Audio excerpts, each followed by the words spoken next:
Good evening, I'm David Brown, and welcome to the Northern Sun Experience. The rough and tumble of the NSIC football schedule has left every team with one loss except for Sioux Falls. The Cougars made a statement last week topping Augustana in the annual Key to the City game to move to 5-0. The road wouldn't get any easier this past weekend as USF hosted another high-powered offense in southwest Minnesota State. Points were hard to come by early, however. 3-0 USF mid-second quarter when Max Mickey barely gets the first touchdown. 10-0 Cougars. 2 minutes later, Mustangs finally get on the board.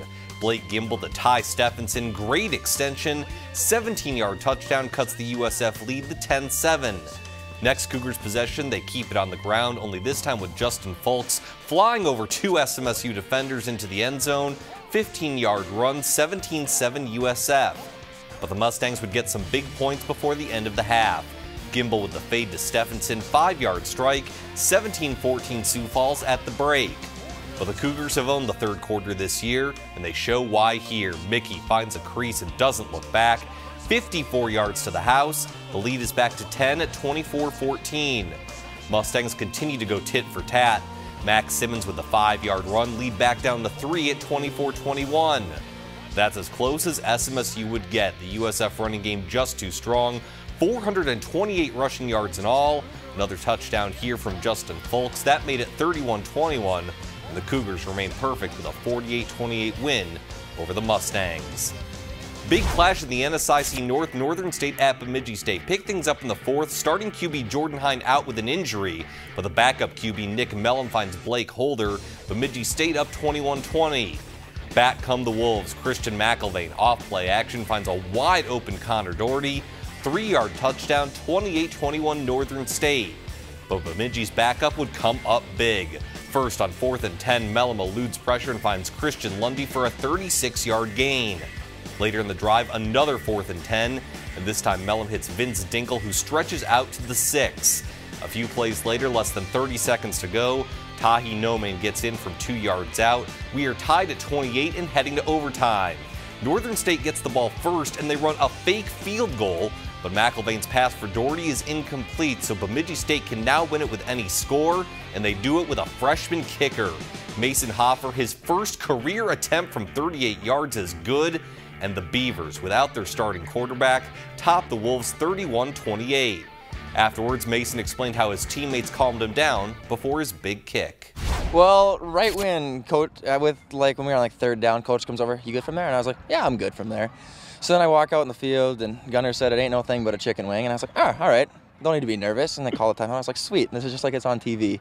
And I go back, and Gunner's like, "Same thing every time. Get the ball up, I'll do the rest." And I was like, "All right, perfect." And it went in, and then there was a bunch of people on top of me. When we come back, the rest of the NSIC football slate, including Augustana looking for a bounce-back win at Wayne State. The Northern Sun Experience on Midcoast Sports Network is presented by Sanford Orthopedics and Sports Medicine and Dakota Land Honda.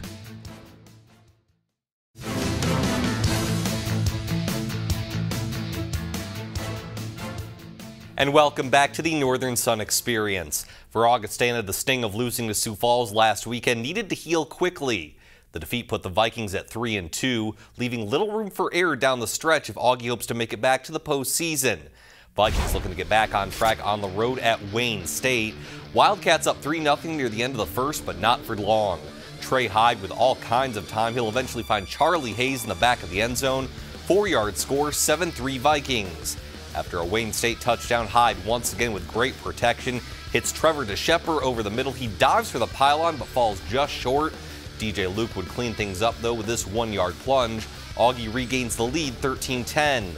Later in the second, Hyde decides to keep it himself, finds some open space down the middle. 15-yard run. Augustana led 20-17 at halftime. Second half now, Vikings extend the lead. Hyde to Matt Heller, 39-yard pitch and catch, 27-17 Augustana.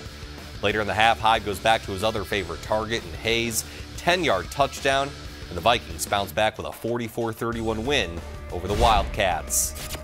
Concordia St. Paul made the trip down 169 to Mankato, taking on Minnesota State. 3-3 tie in the first, but not for long. Low snap, and the punt is blocked by Alex Gettle. Nate Tranel scoops it up, goes 31 yards the other way. Minnesota State on top 10-3. Second quarter now, Mavs work the ground game. Isaac Rodriguez gets the short touchdown to make it 17-3 Minnesota State. And just before halftime, the passing game picks up. Nick Piericini off play action to Eric Fuller, 20-yard score, 24-3 Mavs at the break. Second half, Concordia St. Paul tries to catch up. Darius Chaps on the 14-yard touchdown. That cuts the lead to 24-10. That's as close as the Golden Bears would get.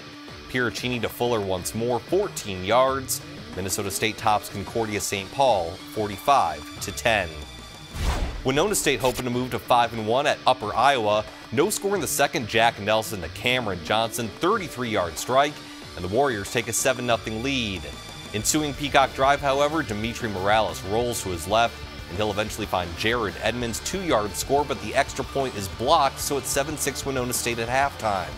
Third quarter, Nelson and Johnson hook up once again. Nelson dropping it right in the breadbasket, 23-yard touchdown, 14-6 Warriors. The Winona State special teams would come up big just minutes later. Andrew Spencer with a blocked punt, and it bounces right to Elliott Cox. 25-yard return, 21-6 at that point, and the Warriors take this one 27-13 over the Peacocks. St. Cloud State hosting UMary on Saturday. No score in the first. Nate Meyer escapes the pressure to his right, and he's going to find Nick Greenland in a big green space. 32-yard pitch and catch, 7-0 Huskies. Second quarter now, Meyer executes the read option to perfection. Look at all that space on the left side. He practically waltzes in from 9 yards out to double the lead to 14-0. Later in the second, Meyer once again using his legs, stepping up in the pocket and finding some room. 14 yards that time, 21-0 St. Cloud State. The offensive fireworks would continue through the air just minutes later. Meyer up top to his favorite target, Jamison Parsons, coming on down, 44 yards, 28-0 Huskies.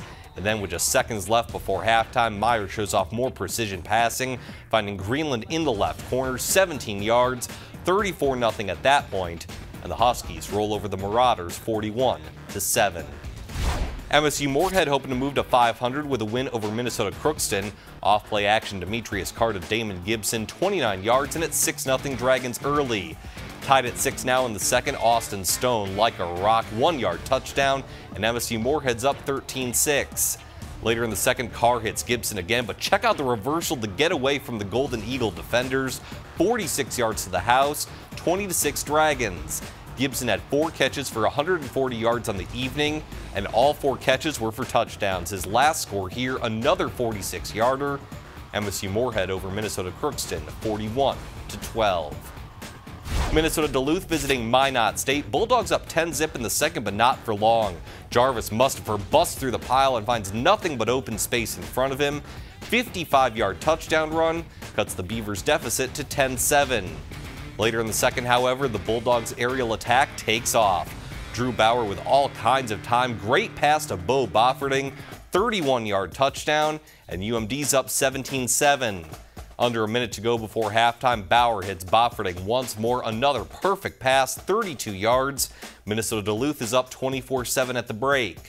Third quarter, Bulldogs put it away.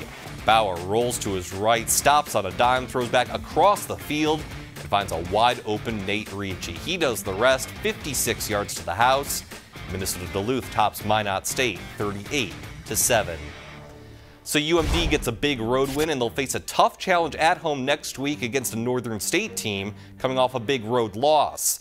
The Bulldogs and Wolves square off at 1 o'clock, along with Upper Iowa visiting Concordia St. Paul. Also at 1, someone will finally get off the schneid as 0-6 UMary travels to 0-6 Minnesota Crookston. Then a big NSIC South battle that could be the difference in making the playoffs as 4-2 Minnesota State faces 4-2 Augustana. Starting at 2 o'clock, we have Minot State at Bemidji State, as well as St. Cloud State at MSU Moorhead. At 2:30, another big NSIC South battle between the top 2 teams record-wise in the division. Undefeated Sioux Falls visits 5-1 Winona State. And finally at 6 p.m., it's Wayne State at Southwest Minnesota State. When we come back, Augustana has moved up to number 6 in the National Volleyball Coaches Poll, but could the Vikings rise to the challenge of perennial NSIC power Concordia St. Paul? The highlights are next.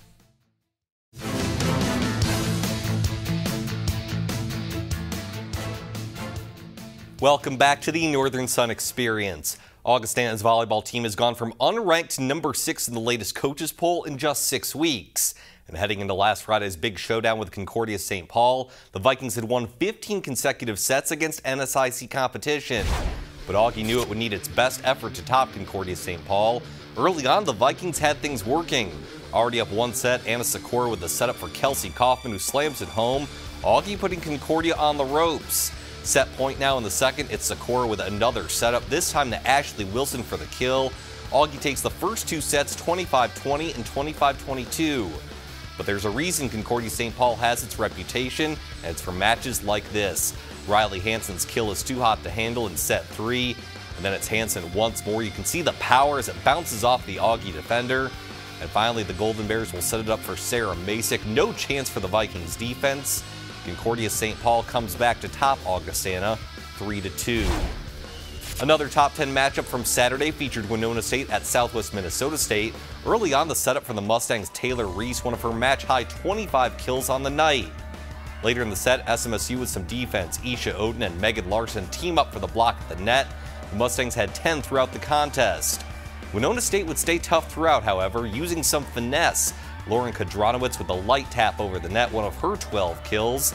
The Warriors started with finesse, they'll finish with some power as Maria Raggi slams it home. These two would go back and forth, but in the end, the home team would prevail. Isha Oden with the hammer. SMSU tops Winona State 3-2. Checking in on the #1 team in the country, Minnesota Duluth, they were at Minot State this weekend. Persistence will eventually pay off for Sydney Mock. She had 5 kills on the night. And then it's the setup off the right side for Mackenzie Morgan. UMD swept through their North Dakota road trip with a 3-0 victory over UMary Friday and a 3-0 sweep of Minot State on Saturday. And in our latest check on just how awesome NSIC volleyball is, not a lot has changed since the past week. Minnesota Duluth remains undefeated and thus remains the #1 team in the country, although Concordia St. Paul did get a first-place vote this week. Nevertheless, the Golden Bears are #2. Big change this week is Southwest Minnesota State moving up from #4 to #3, so the NSIC currently has the top 3 teams in the entire country for the first time this season. Augustana, despite the tough loss to Concordia St. Paul, remains at #6, while Winona State stays put at 7. Wayne State falls 1 spot to #9, while Northern State moves up 1 ranking to 13. So to recap, the NSIC has the top 3 teams overall, 6 of the top 9, and 7 of the top 13. Let's head to the pitch. Augustana soccer at Concordia St. Paul on Friday. 38th minute, Brooke Bleeker with a shot, but it's chipped in by Julie Plonsky, her 3rd goal of the season. The Vikings have a 1-0 lead. Second half, 64th minute, Sam Timkowitz gets it ahead to Grace Bem, and she finds a wide open Samantha Shoresman off the left side for the easy goal. 2-0 Augustana tops CSP. Other Friday action included Minnesota State hosting Wayne State. 8th minute, a couple bounces go the Mavs' way, and Morgan Katu gets the goal off the left side, 1-0 Mavericks. 23rd minute now, and Katu strikes again, firing from just outside the box. Minnesota State is up 2-0. 27th minute, Katu adds to her stats, only this time with the assist. She centers it for Kiana Nickel, 3-zip at that point, and Minnesota State goes on to top Wayne State 4-0.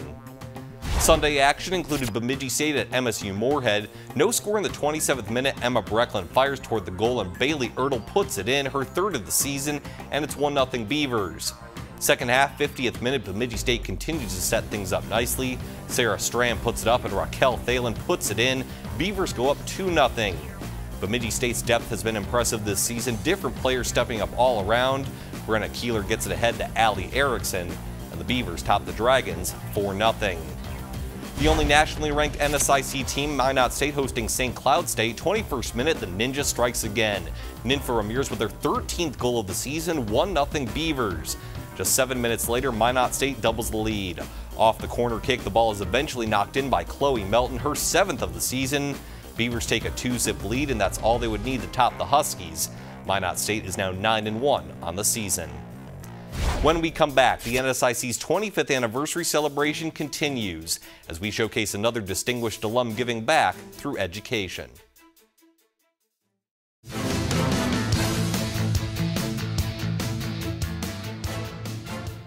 Welcome back to the Northern Sun Experience. The NSIC continues to name new athletes to its 25th anniversary team this season, and the latest member has taken her talent overseas and back again. Congrats are in order for former Minnesota Duluth volleyball standout Kate Lang. A three-time first-team All-American, Lang was the 2012 and 2013 NSIC Player of the Year, as well as the 2013 National Player of the Year. Lang still holds the conference record for average kills per game and played professionally in France in 2014. Lang has returned home and is currently a graduate assistant with her alma mater, the current #1 team in the nation. And while Lang continues to impart her volleyball knowledge on college students, other NSIC alums use their education in different ways. In this week's Under the Northern Sun feature, former Winona State basketball player Michelle McDonald shares how her passion for athletics has led to a teaching position near Houston, Texas. For a while, I was a silent leader, and even if you talk to the coaches that I had, it was always a struggle for me just to talk. You know, not because I didn't want to, because I was always so focused on what I was doing and trying to focus on what my next step was or what my next move was. And I think over the years, even in college, just being more of an actual leader, talking, holding each other accountable, being respectful. Michelle really was never a big, loud voice around her teammates. You know, she was an impact player and a difference maker. She became that because of her work ethic and her attitude and her commitment and dedication in the off season.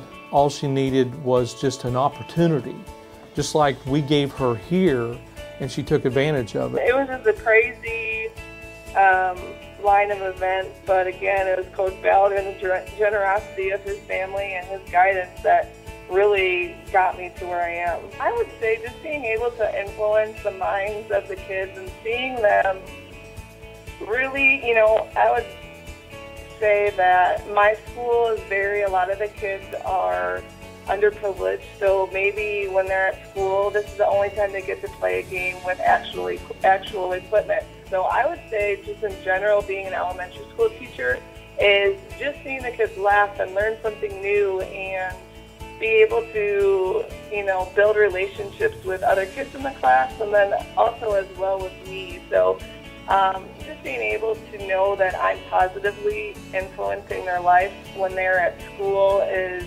definitely the most rewarding thing for me. You know, she was just a great example of this is what can happen.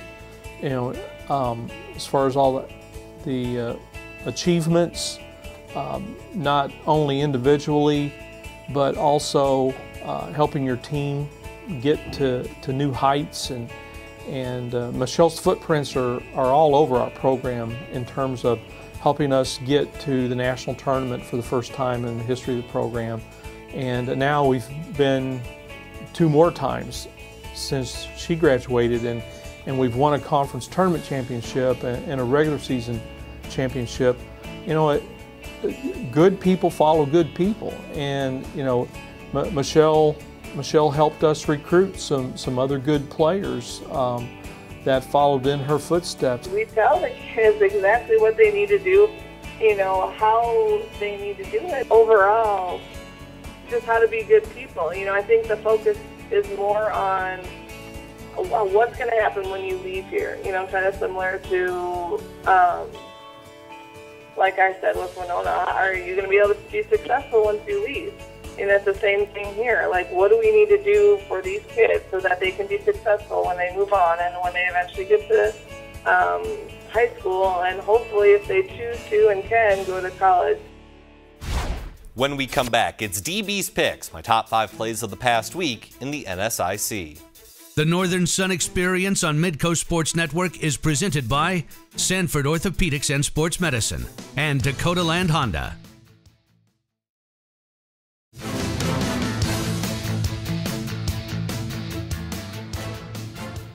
Welcome back. Once again, it's time for DB's Picks, my top 5 plays of the past week. For number 5, it's a 9-to-5 connection.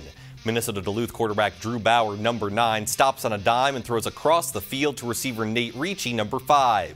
Ricci does the rest en route to a 56-yard touchdown against Minot State. Even Dolly Parton has to love this 9-5 at play number 5. For number 4, we celebrate Damon Gibson's 4 catches for MSU Moorhead. All 4 went for touchdowns in the Dragons' big 41-12 win over Minnesota Crookston. Gibson is second in the NSIC in touchdowns, and he moved up that list thanks to his big day he'll never forget. At number 3, it's the start of our block party. First, it's Minnesota State's Alex Gettle with the block, and then Nate Tranel scoops it up for the easy Mavericks touchdown. Minnesota State bounced back after last week's loss to Winona State with a big win over Concordia St. Paul, thanks to bounces like the one at play number 3. For number 2, it's another big bounce and another big score. Winona State's Andrew Spencer with the block, and Elliot Cox takes care of the rest against Upper Iowa. To be honest, not much of a difference between plays 3 and 2, but because of my self-imposed arbitrary ranking system, I've decided Winona State's just looks twice as nice, so it gets the number 2 slot. But our top play of the week is the continued presence of Mustang Magic. Off the reverse flea flicker, Blake Gimbel finds the law firm Raphael Lawson Gale, who eventually stretches out for the 42-yard touchdown. Southwest Minnesota State has never been afraid to bust out the trick plays, even when they're down by 17. This touchdown brought the Mustangs to within 10 of Sioux Falls. While they couldn't pull off the victory, SMSU was able to capture the top play of the past week in the NSIC. Once again, a thank you to all of our NSIC member schools for their time and contributions to this week's show. We'll be back right here next week for yet another Northern Sun Experience.